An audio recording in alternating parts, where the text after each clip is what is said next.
નમસ્કાર ખેડૂત મિત્રો, ખેડૂત પેમાં આપ સર્વેનું હાર્દિક સ્વાગત છે મિત્રો મારું નામ મહેશ સાધુ છે અને હું મિત્રો ખેડૂત પેની અંદર એક ફિલ્ડ મેનેજર તરીકે હાલ કાર્ય બજાવું છું મિત્રો આજે હું બોટાદની અંદર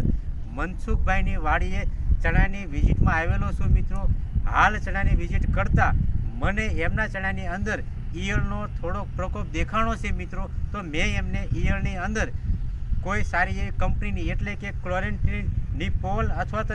ઇમામેક્ટિન બેન્ઝોઇટનો ઉપયોગ કરવાનું કીધું છે અને એની સાથે ચણાનો સારામાં સારો વૃદ્ધિ વિકાસ થાય એના માટે બ્લેક અમૃત કે જેની અંદર organic amino acid, humic acid, fulvic acid જેવા કન્ટેન્ટ આવેલા હોય છે કે જેના થકી આપણો ચણાનો છોડ પીળો થતો નથી અને સારામાં સારો વૃદ્ધિ વિકાસ થાય છે અને આગળ જતાં સારામાં સારું ફ્લાવરિંગ બેસે એટલા માટે મેં એમના ચણાની અંદર ઈયળનું અને એની સાથે બ્લેક અમૃત વપરાવવાને આગ્રહ કર્યો છે હસ્ત